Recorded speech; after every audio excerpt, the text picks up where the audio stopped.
আসসালামু আলাইকুম ওয়া রাহমাতুল্লাহি ওয়া বারাকাতুহু। সুপ্রিয় দর্শক, আজকে একটি নতুন আমল নিয়ে আপনাদের সামনে উপস্থিত হয়েছে। আজকে আপনাদেরকে জানাবো কুরআন শরীফের একটি সূরা, যে সূরার নাম হচ্ছে ওয়াকিয়া। সূরা ওয়াকিয়া। এই ওয়াকিয়ার আমল করে আপনি আপনার অভাবকে দূর করতে পারবেন। আপনি যদি চান যে আপনি সম্পদশালী হবেন, তো এই ওয়াকিয়ার আমল করে আপনি সম্পদশালী হতে পারবেন। এক কথায় আপনি ধনী হতে পারবেন যদি এই সূরা ওয়াকিয়ার আমল করেন। অনেক ক্ষেত্রে কি হয় যে আমরা আমল করতে ভয় পাই, আমল করতে পারি না, বা আমল করতে আমাদের অলসতা আছে যে এইভাবে আমল কিভাবে করব, কতক্ষণ করব। তো কেউ যদি ধৈর্য ধরে আমল করতে পারে তাহলে অবশ্যই তার যত রকমের অভাব অনটন থাক না কেন সব দূর হয়ে যাবে। আল্লাহ তাবারক ওয়া তাআলা দূর করে দেবেন এবং সে একটা সম্পদশালী বা আপনার যে অভাব অনটন আছে সেগুলো দূর করে একটা ভালো জায়গায় সে চলে যাবে, তার কোনো অভাব থাকবে না।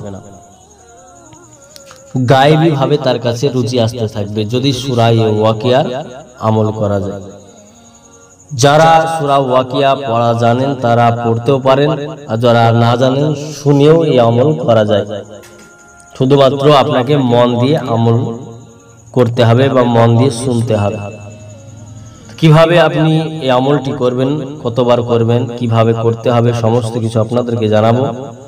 তার আগে আপনারা যদি আমার চ্যানেলে নতুন হন অবশ্যই চ্যানেলটিকে সাবস্ক্রাইব করুন, এবং যদি আপনারা ভিডিওটি ভালো লাগে অবশ্যই লাইক করবেন এবং শেয়ার করবেন। বিশেষ করে কারো যদি আপনার আমলের ক্ষেত্রে কোনো রকমের পেরেশানির মধ্যে আছেন, বা আমল করতে কোনো অসুবিধা হচ্ছে, বা আমলে আপনার কোনো ক্ষতি হচ্ছে, তাহলে আপনি আমার সঙ্গে যোগাযোগ করতে পারেন। রক্ষা কবচ যদি নেন তো আমলের কোনো সাইড ইফেক্ট বা ক্ষতি আপনার হবে না।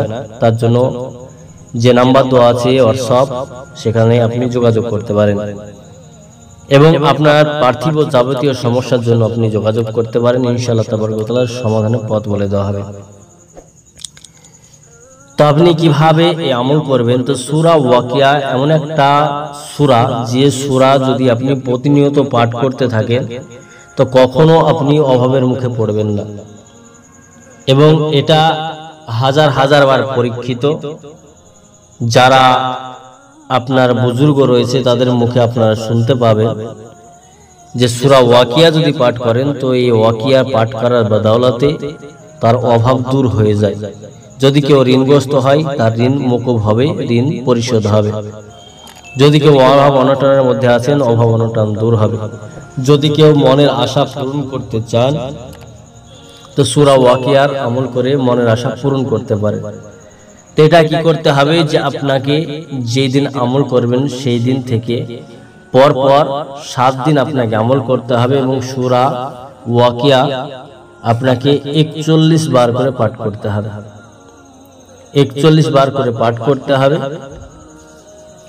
এবং যদি আপনার মনে হয় যে 41 বার আপনি পাঠ করতে পারবেন না, তাহলে আপনাদের জন্য সহজ নিয়ম, সেটা হচ্ছে সকালে এবং রাত্রিতে ফজরের নামাজের পর এবং ঈশার নামাজের পর একবার করে আপনাকে পাঠ করতে হবে। আর এটা যেহেতু ওজিফার মতো, এটা আপনি যত দিন চালিয়ে যেতে পারবেন আপনারই ফায়দা। আপনি এটা পড়লেন, পড়াতে আপনি নেকিও পেলেন, আপনার আয় উন্নতি বাড়বে, রুজি রোজগার বাড়বে, এবং আপনার আখিরাতের জন্য কাজ হবে। সকালে ফজরের নামাজের পর এবং ঈশার নামাজের পর একবার করে পাঠ করবেন। এবং যারা খুব অল্প সময়ের মধ্যে আপনারা ফল পেতে চান তো আপনারা 41 বার পাঠ করবেন, দেখবেন ফল পেয়ে যাবেন। এবং এক রাত্রে যদি আপনার 41 বার সম্ভব না হয় তাহলে আপনি 3 রাত্রে 41 বার পাঠ করুন, কিংবা 7 দিনে 41 বার পাঠ করুন। দেখবেন আপনার আশা আকাঙ্ক্ষা সব পূর্ণ হয়েছে, অভাব অনটন দূর হয়েছে। তো এটা খুবই আপনার সুন্দর আমল এবং ওজিফার মতো আমল। এতে কোনো ভয় ভীতির কারণ নাই। আল্লাহর উপর বিশ্বাস রেখে এই আমল করবেন। এবং যারা আপনার পড়তে জানেন না তারা আপনারা ইউটিউবে অনেক সূরা পাওয়া যায়, সেখানে আপনি সূরা ওয়াকিয়া সার্চ দিলে সূরা ওয়াকিয়া আসবে। সেই সূরা ওয়াকিয়াটাকে আপনি শুনবেন। শোনার আগে অবশ্যই ওযু করে নেবেন, পবিত্রতা হাসিল করবেন, তারপরে একগ্রত চিত্তে মানে আপনার খুবই মনোযোগ সহকারে আপনারা সেটা শুনবেন, কোনো দিকে ধ্যান দেবেন না, শুধুমাত্র যেটা হচ্ছে সেদিকে আপনি ধ্যান রেখে আপনি এটা শুনবেন। দেখবেন আপনার শোনার বা দৌলতেও আপনার কাজ হয়ে গেছে। তো অবশ্যই ভালো আমল আপনারা করুন, ইনশাআল্লাহ তাআলা কামিয়াবি হয়ে যাবেন। আজকের মতো এখানে দেখা হচ্ছে নতুন একটি আমল নিয়ে। আসসালামু আলাইকুম ওয়া রাহমাতুল্লাহি ওয়া বারাকাতুহু।